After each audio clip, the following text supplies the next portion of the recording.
Bonsoir et bienvenue à ce grand live sur votre chaîne. Nous sommes justement mercredi, c'est le 20e jour du mois de juillet 2022. Deux dossiers sur cette table. D'abord, nous allons parler de nos frères et sœurs congolais qui vivent à l'étranger, le rapport dont le secteur privé au pays, leur pays d'origine. Deux invités seront avec nous dans un premier temps. Séverine Tchimini-Mbouyi, elle est présidente de la Convention des Congolais à l'étranger. Elle vit en Suisse où elle est enseignante à l'école primaire. Et puis Jeff Lusamba Kachama, professeur en économie et finance en France. Le second dossier, c'est cette opposition congolaise. Après Kabound, à Kabound, Diongo Frank se retourne contre Félix Tshisekedi. Le spectacle est digne de Hollywood. Nous allons justement analyser cette actualité politique avec Charles Mouchizi. Il est analyste politique. Les grandes lignes de l'actualité chez nous pour le journal, c'est l'édition vespérale avec vous, Pedrine Kenge, bonsoir.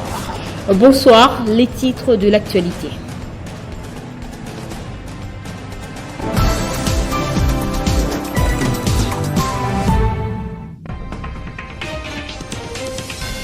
En réaction à la sortie médiatique de l'ancien partenaire du chef de l'État, Félix Tshisekedi, Jean-Marc Kabound, l'UDPS considère que son ex-président AI est un homme frustré. Le secrétaire général Augustin Kabouya l'accuse de s'être octroyé des carrés miniers dont le Lualaba. Il est désormais interdit d'utiliser la cour des états-majors et sous-commissariat de la police ville de Kinshasa comme parking particulier de véhicules et de motos. Une décision prise par le commissaire provincial de la police ville de Kinshasa, Silvano Kassongo.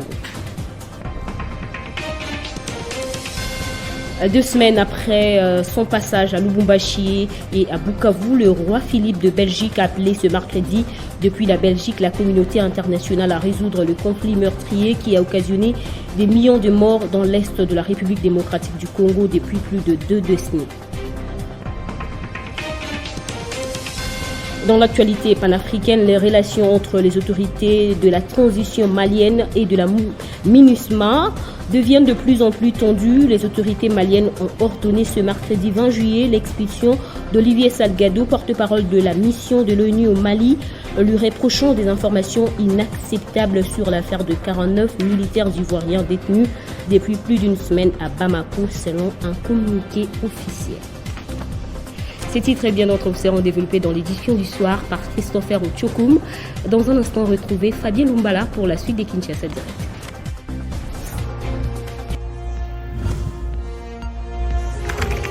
L'actualité reste incontinue.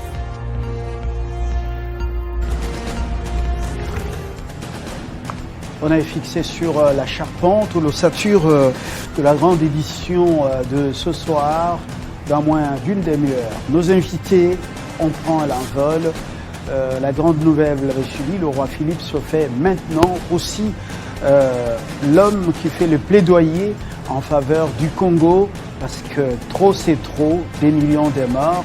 Sera-t-il écouté par les multinationales et les grandes puissances qui pillent et massacrent à travers les groupes armés et même le Rwanda et l'Ouganda? C'est la grande question entre-temps. Oui, ce grand live démarre. C'est vraiment aberrant, dans 62 ans d'indépendance, de voir que les Congolais, quand ils tombent malades, ils se soignent à l'étranger. Acte au moment où Olivier Sali, et ça acte, il y a un pas vers l'indépendance sanitaire. Que tout Congolais est obligé de saluer le bas de mauvaise foi. Et la santé n'a pas de couleur politique. Que ce soit les gens de l'opposition ou du pouvoir, Batombaka malade. C'est-à-dire ici c'est de l'humanitaire. Tant que les gardiens du temple de la démocratie, Molobelia, Baebazanga, Bandekoya, c'est-à-dire les démunis, les non-alignés, je suis venu voir Art Oyo. Il y a miséricorde que Madame Kabila a zosala pona ba peuple congolais. Même chose qui a été faite pour la population rurale de Biboua là-bas va être faite pour les gens qui habitent aux alentours de la ville. Et cela est extraordinaire. Pourquoi? Cette dame est vraiment, je dirais, une bénédiction pour nous et pour notre pays. Elle fait quelque chose de social, où tout le monde est concerné. On soit de l'opposition ou qu'on soit de la majorité. Un tel centre, il faut encourager, l'accompagner et je suis fier de l'avoir fait. Félicitations.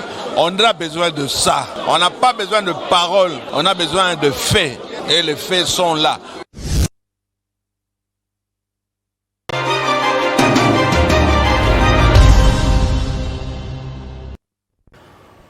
C'est comme annoncer deux Congolais qui vivent ailleurs sur ce plateau avec nous, un homme et une femme. Séverine Tchiminimbouyi, c'est celle qui est juste à ma droite, à mon extrême droite, c'est Jeff Lusamba. Je commence par vous. Madame Tchiminimbouyi, vous êtes présidente de la Convention des Congolais, président de la Convention des Congolais et des étrangers, CCE. Vous vivez à Genève, en Suisse, où vous êtes enseignante. Je crois que j'ai dit l'essentiel sur vous. Exact. Bonjour. Bonjour. Vous êtes en séjour à Kinshasa et nous avons eu cette opportunité de vous avoir sur ce plateau. Vous enseignez dans une école primaire, publique. Très bien. Vous êtes accompagné de Jeff Lusamba Kachama, professeur en économie et finance. Monsieur Lusamba, bonsoir. Bonsoir, monsieur Lumbala. Vous enseignez dans quelle université? Alors, j'enseigne dans une grande école de commerce à Metz, en Lorraine et en Nancy. Et là, je suis fraîchement retraité depuis le 1er octobre de l'année dernière. Ça s'appelle retour aux sources, retour au pays natal, ou c'est juste donc un tour pendant les vacances? Non, je suis venu voir un peu ce que nous pouvons faire dans notre pays. On a appris des choses, on a quelques pratiques. On se dit on pourrait les mettre vraiment mettre à disposition de notre pays pour voir ce qu'on peut faire, comment on peut aider, comment on peut s'intégrer et pouvoir apporter ce qu'on a appris ailleurs. Très bien. Madame Tchiminimbouyi, dites-nous concrètement, il y a eu quand même une table ronde ici des Congolais de l'étranger il y a plusieurs années. Il y a eu beaucoup de clauses, beaucoup de propositions. Est-ce que vous avez l'impression, nous ne parlons pas de ces Congolais qui viennent râler à la Gombe, se plaindre de ce qui ne marche pas en politique.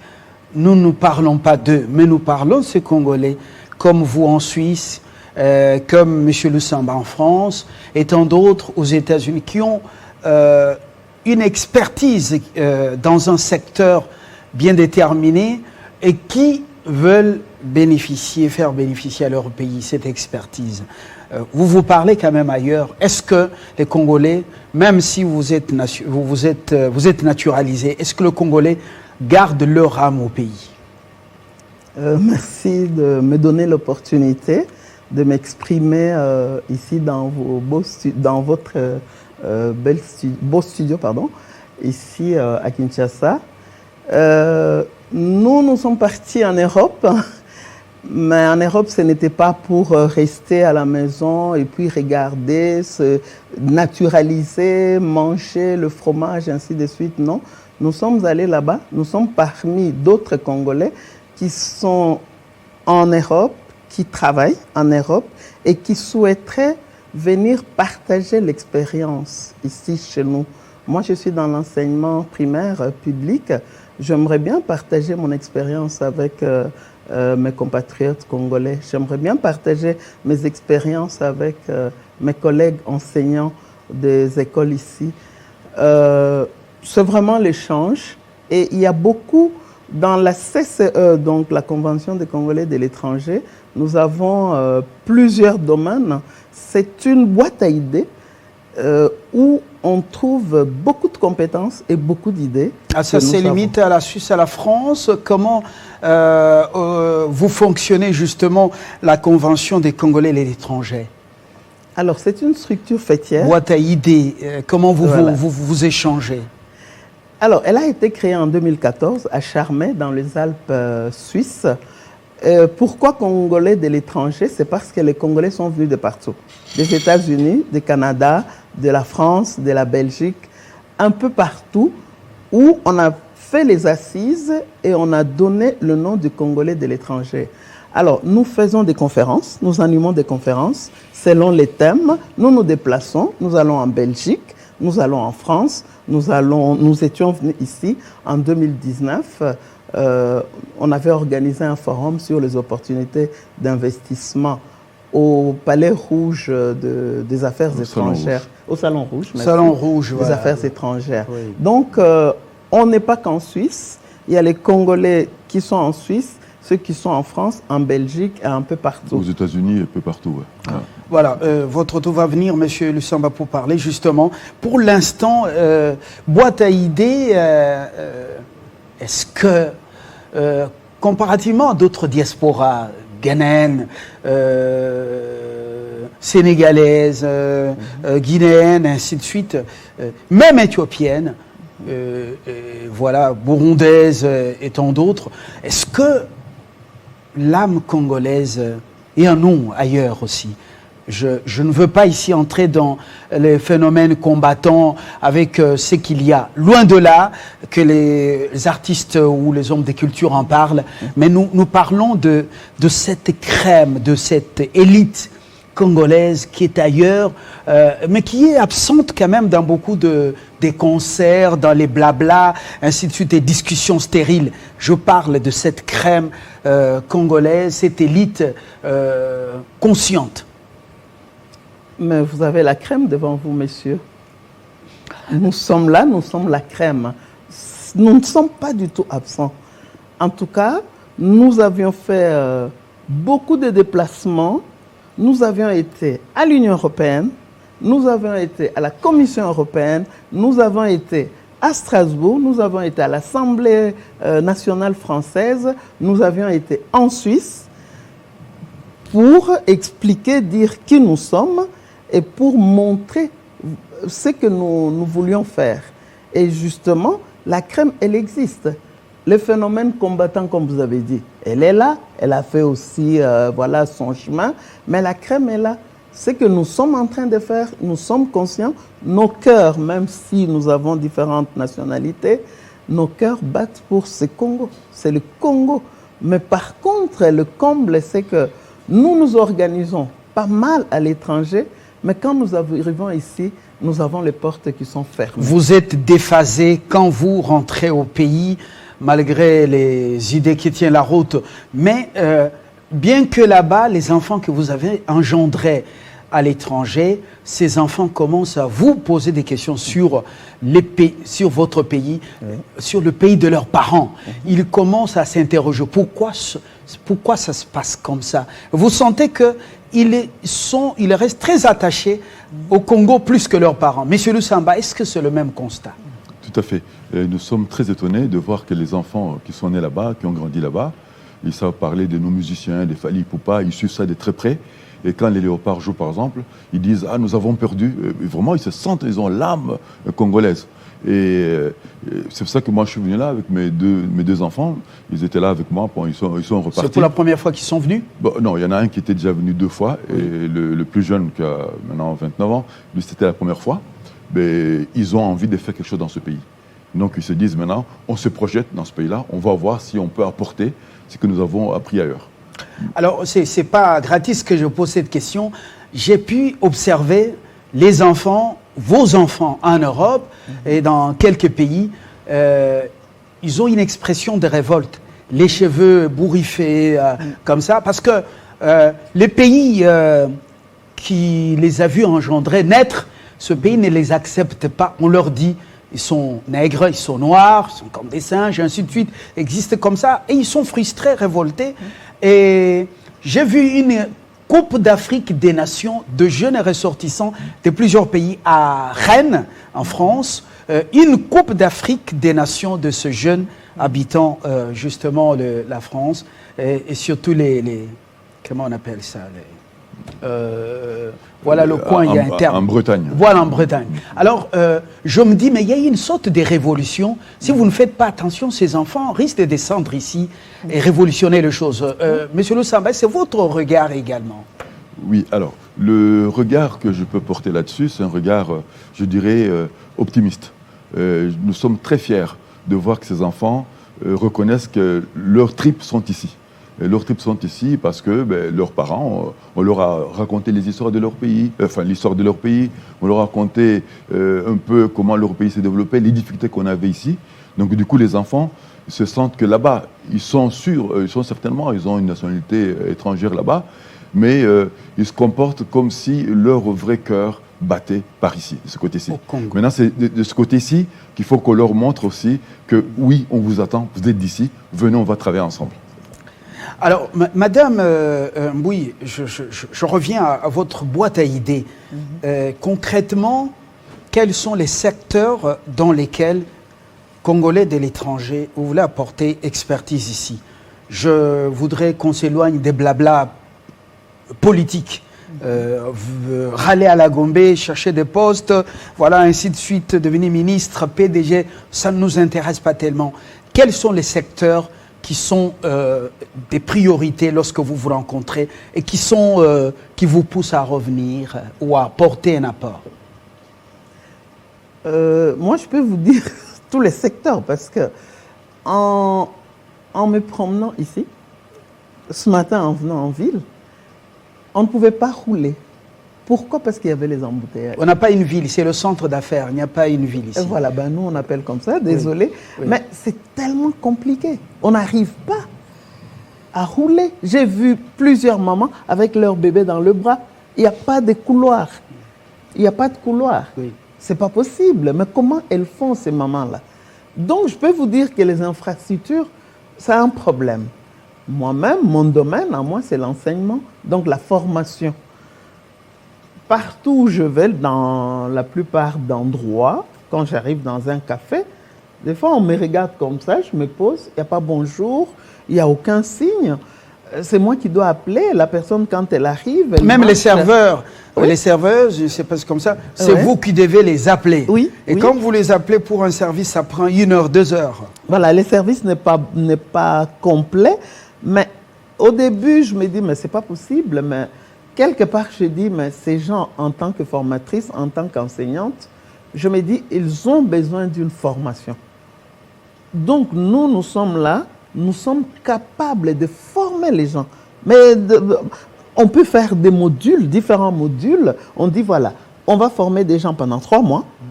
On forme les gens pour l'accueil. On forme les gens pour le service. On forme les jeunes hommes qui ont tant de projets. Comment faire un projet qui est tenable, qui peut être déposé avec les business plans? C'est plutôt son domaine à lui, mais on peut le faire. Mais on l'a fait. On l'a fait, pardon, oui, on l'a fait. Mais tout simplement aussi coacher les gens. Coacher, mais tout le monde. Le coaching. Oui, mais on n'a pas besoin. La Suisse, c'est un pays qui marche très bien. Mais pourquoi elle marche? Parce qu'il marche... 3e en termes... de, comment on appelle, indice, comment on appelle ça, 3e... revenu par habitant. Oui, des revenus par habitant, le terme était parti. 3e, très loin par rapport même aux États-Unis d'Amérique, la Suisse. En réalité, son 4e. Non, j'ai consulté il y a quelques jours. 3e. Il y a le Luxembourg, le Qatar... Alors là, vous êtes dans autre chose. Ça doit être le terme revenu par habitant. Non, pas le revenu. Il y a un terme qui va revenir. Continuez. Ok. Juste vous dire que quand c'est un pays qui n'a pas, parce que ici, je vois les gens, ils s'attachent. Ah, il est docteur, il est double docteur ou professeur docteur, j'en sais rien. Mais ces pays-là, c'est un pays qui marche avec les apprentissages. Donc, les élèves sont là. On trie, tout le monde n'est pas obligé de faire l'université. Bien sûr, il y en a qui font l'université, médecine, droit, ainsi de suite. Il y a d'autres qui font juste l'apprentissage. Je vais devenir coiffeuse, tiens. La personne fait la théorie, et puis fait la pratique. Et l'orientation commence par l'école primaire, c'est ça l'avantage en Suisse, ou bien ça se situe à un autre niveau?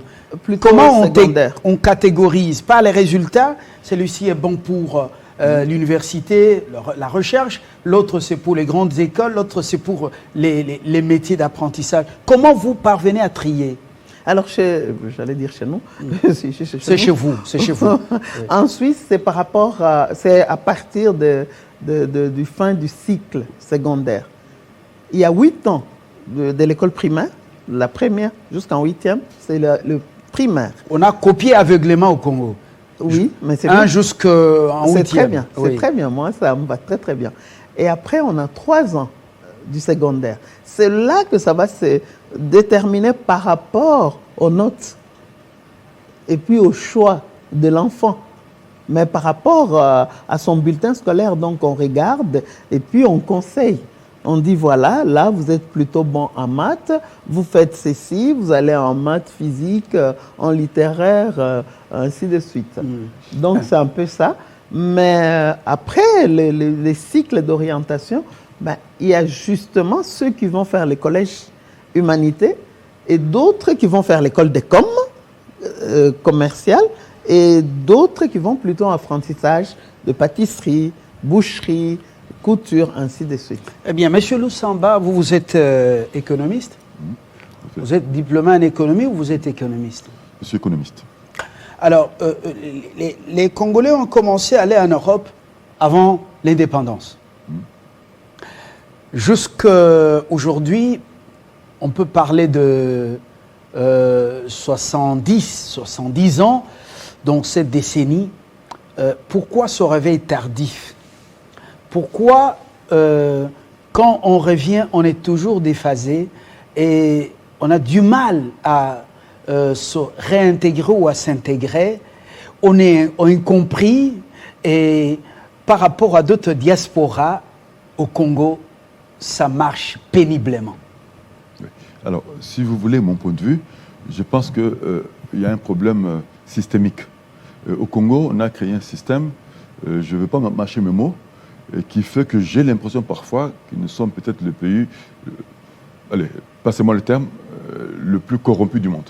Et parce que les gens ont façonné leur mentalité de telle manière que tout ce qu'on a envie de faire, il faut absolument qu'on joue au malin, on joue au petit malin, ils appellent ça COP, tout ce que vous voulez. Donc on ne peut plus rien faire de normal. Notre pays est bien sûr en voie de développement, ou sous-développé, disons ça comme ça. Mais je me dis parfois, quand j'observe ce qui se passe dans ce pays, il suffirait qu'on soit organisé, qu'on soit structuré, qu'on sache où on va aller, ce qu'on va faire, qu'on puisse établir un canevas de comment nous allons le faire, mais c'est possible. Et nous ne sommes pas les premiers au monde. Il y a des pays qui l'ont fait. Moi, j'ai beaucoup voyagé. J'étais à Singapour, en Malaisie. Quand je vois ces pays, la manière dont ces pays fonctionnent, mais pourquoi on ne peut pas faire la même chose? En tout cas, pas le Congo. Mais de l'autre côté, il y a la sanction positive et négative. Vous faites mal, surtout les détournements, corruption. Vous recevez une balle dans le ventre. Et j'allais vous le dire. Et la seule chose qui pourra marcher, c'est la tolérance zéro. C'est-à-dire, moi, je suis d'accord qu'on fasse reset, qu'on dise aux gens, ce qui s'est passé avant, à la limite, je dis bien à la limite, on oublie. À partir de maintenant, c'est tolérance zéro. Celui qui ne veut pas suivre ce qu'on lui montre pour qu'on emprunte le bon chemin, tolérance zéro. C'est ça qu'ils ont fait à Singapour et ça a marché. Alors, l'actuel président, Félix Tshisekedi, il a vécu une partie de sa vie en Europe. Il connaît mieux, c'est un homme très ouvert, qui a une culture immense. Mais ceux qui sont venus l'accompagner pour l'aider à réussir à transformer ce pays, pour la plupart, ce sont nos frères et sœurs qui vivent en Europe, aux États-Unis ou ailleurs. Pourquoi ce constat malheureux? Ces gens, ils ont donné l'impression que, même en Europe, ils ne travaillaient même pas. C'est pratiquement entre le jour et la nuit. Ils n'aident pas leurs frères, ils n'aident pas le chef.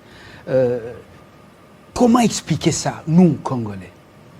Alors, moi je dis toujours qu'en Europe, il y a 3 types de Congolais. Il y a des Congolais qui sont allés pour faire des études, rentrer après leurs études. Il y en a qui sont partis pour des raisons multiples que j'appelle l'exil économique, qui sont là-bas, qui travaillent dans les usines ailleurs et qui ont leur projet maintenant de vivre là-bas. Et puis il y en a qui sont là-bas, qui ont fait peut-être des études, qui sont intégrés, qui travaillent là-bas comme les gens du pays. Moi, personnellement, ça fait plus de 30 ans que je travaille à la mairie, notamment à la mairie de Metz, où je suis conseiller économique et social. Donc je vois comment on fait les projets, je vois comment on les finance, comment on les structure. Donc mon idée, c'est de dire, je voudrais apporter ça à mon pays, faire des projets. Ce n'est pas d'abord l'argent qui manque, c'est d'abord le projet. Si on a un projet, tout projet qui est bien ficelé, on trouve des financements. Et le Congo est capable de trouver des financements. Et moi, je suis capable personnellement de trouver, je vais vous dire ça, on peut trouver, j'avais proposé dans un écrit qui est arrivé aux autorités, qu'il fallait faire une levée de fonds de 2,6 milliards. Pourquoi 2,6 milliards? Ça correspond à 26 provinces. On donnerait à chaque province 100 millions de dollars en disant, dans 2-3 mois, on vous donne 1 mois pour nous apporter vos projets, et dans 2-3 mois, tout le monde commence en même temps. Vous allez voir qu'il y aura du travail à faire. Mobilisation de plus de 2 milliards. Qui apporterait de l'argent? Mais on peut les lever sur les marchés internationaux. Le Congo, on a les moyens, on a les garanties qu'on peut donner. Si des entreprises qui viennent ici dans les mines prennent notre mine, qui vont gager pour avoir des fonds, pourquoi on ne pourrait pas le faire nous-mêmes? Alors, la convention des Congolais de l'étranger, est-ce que toutes ces idées sont mises par écrit et proposées aux dirigeants de ce pays? Absolument. On a envoyé des rapports. Bon, est-ce que ces rapports sont arrivés aux personnes attitrées, aux services compétents? Il y a beaucoup de rapports qui m'ont dit dans les tiroirs. Non. Et ils sont arrivés. Peut-être que les personnes auxquelles on a remis ce rapport ne les ont pas fait monter jusqu'en haut lieu, mais nous, en tout cas, on les a remis. Quand on est venu en 2019, on avait 2 projets. Le premier projet, c'était des Argentins qui nous avaient contactés, qui voulaient implanter à Kinshasa une usine pour fabriquer des bus. Donc, ils avaient dit que l'usine coûtait 12 millions de dollars et ils étaient prêts à apporter 6 millions. Allez voir si, au niveau de votre pays, ça les intéresse. Nous, on vient tout de suite pour faire ça. 12 millions de dollars, le projet pour implanter une usine de bus. Mais ça, c'est rien quand même. Quand un investisseur amène 6 millions, c'est une goutte d'eau dans la mer. Puisqu'ils avaient déjà tout le matériel, et comme ils avaient des difficultés économiques en Argentine, ils ont dit on va démanteler, on va les apporter chez vous. Nous avons vu qui des droits, je ne veux pas maintenant commencer à faire de la délation ici. On a apporté ces projets, mais apparemment les gens auxquels... On vous a demandé l'opération en retour? Non, pas du tout. On avait l'impression qu'ils ne prenaient pas ça très au sérieux. Ils disaient oui, d'accord, mais nous on va commander des bus peut-être au Brésil, peut-être en Turquie. Il dit mais vous voulez commander des bus, mais nous on veut faire fabriquer des bus ici. Mais parfois c'est ça le problème. Les gens qui doivent prendre les décisions, on a l'impression qu'ils ne captent pas, qu'ils ne perçoivent pas ce qui est important. Alors, quels sont les rapports entre la CEE, donc CCE, Convention des Congolais étrangers, avec le ministère des Affaires étrangères, par exemple, ou d'autres services compétents? Est-ce qu'il y a une passerelle, Madame Bouyi? Qu'est-ce que je peux dire? Nous avons essayé en tout cas d'écrire, de prendre langue. L'ancien, en 2019, c'était qui? C'était plutôt le vice-ministre des Congolais de l'étranger, Monsieur Ilunga. Oui, lui, on l'a vu physiquement, on a pris langue, on a donné le document. Mais il faut dire que dans chaque gouvernement ici, là, de président Tshisekedi, nous avions essayé d'écrire, d'envoyer. Nous sommes en contact, la CCE est en contact avec le ministre des Affaires étrangères et d'autres ministères, dès qu'ils viennent à Genève ou pas, nous essayons en tout cas de donner les documents et nous essayons aussi de les rencontrer pour exprimer, dire ce que nous pouvons faire ici chez nous. Madame Bouyi, Monsieur Ilunga, qui est de la diaspora en France, ministre délégué des Congolais étrangers, est parti avec son idée dans la poche, la création d'une banque des Congolais de l'étranger. C'était une idée séductrice, mais il vous en avait parlé? Non, parce que nous avons cette idée-là dans la convention. La convention, et en tout cas, lui, il était porteur, parce que comme il est économiste, c'est lui qui portait ce projet. Ces projets-là. Comment on a des idées, ces idées moisissent dans les sacs, pas même dans la tête, dans les sacs.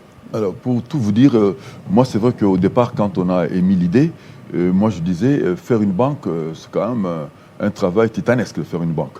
Et on a besoin d'avoir des soutiens des autorités qui vont nous donner des passerelles qui vont nous permettre de faire une banque. Parce qu'une banque, c'est quand même, c'est un métier. C'est pas parce qu'on est économiste qu'on est nécessairement banquier. C'est autre chose. Donc, je pense qu'on pourrait commencer par des choses d'abord plus simples avant d'arriver à la Banque du Congo de l'étranger. On pourrait commencer par le transfert de fonds, par exemple.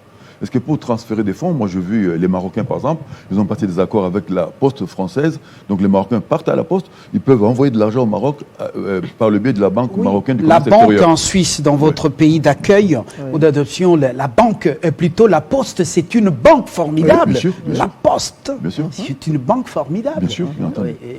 Et comment on peut dupliquer une telle expérience ici ? Alors, moi, ce que je peux proposer, par exemple, si le gouvernement, je parle du pouvoir public, bon, tout ne doit pas être le gouvernement, bien sûr, mais si les pouvoirs publics pouvaient prendre l'initiative, par exemple, de mobiliser rien que 5 millions de dollars de l'autre côté, 5 millions de dollars ici, on peut commencer les transferts.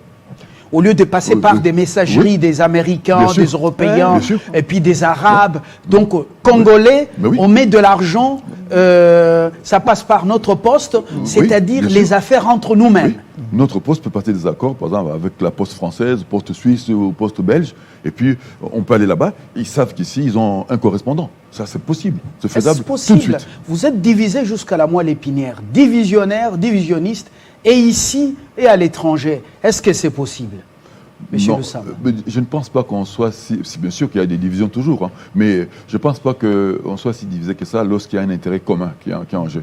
Lorsqu'il y a un intérêt collectif, on peut trouver à se rassembler, à trouver à nous quelque chose qui fait que nous pouvons, nos cœurs peuvent battre en même temps. Dernière préoccupation, Madame Mbouyi, parce que vous êtes la présidente de la Convention des Congolais étrangers. Le pape Philippe vient de sortir de son silence. Après son voyage ici, il est sidéré, choqué. Et il demande à la soi-disant communauté internationale, c'est la Belgique maintenant qui parle avec le roi en tête, pour trop c'est trop, il faut mettre fin au massacre des Congolais. Comment pouvez-vous saisir cette opportunité du roi des Belges pour un plaidoyer, un lobbying des actions en Europe et ailleurs? Moi, je dis d'abord bravo, parce que depuis tout ce temps, on savait, le président Tshisekedi, chef de l'État lui-même l'a dit, c'est pour la première fois qu'on sort le mot, qu'on cite le pays, qu'on dise, voilà, l'agression, c'est tel pays. Et derrière ce pays-là, il n'est pas seul, le Rwanda n'est pas seul. Bien sûr, il y a la multinationale. Mais si lui, qui est notre parent, dit ça, moi je dis bravo, mais c'est aux Belges de faire quelque chose. Nous, tout ce que nous pouvons faire avec la Convention des Congolais de l'étranger, c'est une demande d'audience, c'est lui demander qu'il puisse nous recevoir. Et après, que ça puisse être, qu'il puisse nous accompagner, nous donner des gens qui peuvent nous accompagner, et surtout lui, parce que nous, on n'a rien. C'est sa parole, c'est lui. Vous avez les idées, il ne faut pas dire que vous n'avez rien, vous avez des idées. Oui. Votre convention, c'est une boîte à idées. Oui. Vous avez, les idées, c'est plus que l'argent. Oui. La Suisse n'a rien, mais la Suisse est en bonne position. Vous avez dit quoi? L'apprentissage. Oui. Ils gardent l'argent des autres, ils ont l'intelligence. Oui. Alors, proposez au président comment vous allez accompagner le plaidoyer du roi pour pouvoir faire pression sur les multinationales, et en Suisse, et en France, et aux États-Unis, afin qu'on cesse ces massacres des Congolais. Oui. Nous pouvons, si on nous donne mandat, nous pouvons le faire, mais même sans mandat, nous pouvons demander l'audience, nous pouvons mobiliser les autres Congolais à dire, voilà, le roi des Belges l'a dit, eh bien, maintenant, nous pouvons aller nous asseoir, et pour que cesse ce massacre, en tout cas, qui est injuste. Le massacre, c'est tellement injuste, on est en train de tuer les innocents dans notre pays. à l'Est. Je peux ajouter quelque chose? Oui, un petit mot. Oui, un petit mot pour clôturer, parce qu'on ne l'a pas dit tout à l'heure, Oui. et par rapport à ce que nous faisons concrètement. Oui. Là, ça fait 2 fois qu'on a organisé, on a fait venir des jeunes, qu'on a réunis à côté du Palais du Peuple. Je crois que ça s'appelle la maison de la territoriale, je crois, le ministère qui est là-bas. Oui. On a réuni des jeunes auxquels on a donné une formation en entrepreneuriat. On a dit comment on fait pour créer une entreprise. Et ça veut dire quoi, créer une entreprise? C'est quoi les filons pour réussir? Parce qu'on leur dit, c'est pas normal que dans notre pays, par exemple, il n'y ait aucune entreprise publique qui soit viable. Il y a un problème de management. Donc ce problème de management, il faut le résoudre en apprenant les techniques de management. Donc on a donné cette formation aux jeunes qui ont beaucoup apprécié. On l'a fait également il y a 2 semaines à d'autres jeunes qui nous avaient invités à l'imiter. Donc on essaie de mettre à la disposition de notre pays le peu qu'on a pu apprendre à l'extérieur. Donc honnêtement, si on nous donne l'occasion, il y a plein de gens qui sont prêts à le faire en visio ou même venir sur place pour apprendre les techniques de management, parce que c'est la chose qui nous manque le plus dans ce pays. Merci beaucoup, Monsieur Lusamba. Donc, vous allez rentrer après avoir passé un certain temps ici. Madame Lusamba, Madame Bouy, vous êtes encore là. Alors, je rappelle que Séverine Tchimini-Bouy est résidente à Genève, en Suisse. Elle est présidente de la Convention des Congolais à l'étranger. Elle est enseignante à l'école primaire. Et puis, Jeff Lusamba Kachama est professeur en économie et finance, mais déjà à l'éméritat, je crois. Retraité. Voilà. Et pour le moment, vous pouvez mettre à profit ce que vous avez au profit du Congo, qui a besoin de vous ici. Il fait chaud, il y a la chaleur humaine, même si les gens ne disent pas facilement bonjour, mais il y a la chaleur humaine, ça redonne beaucoup d'espoir et puis ça peut permettre de vivre encore pendant longtemps. Très bonne soirée et surtout, si nous avons le temps, on vous aura également dans d'autres formats. Le second invité dans quelques instants.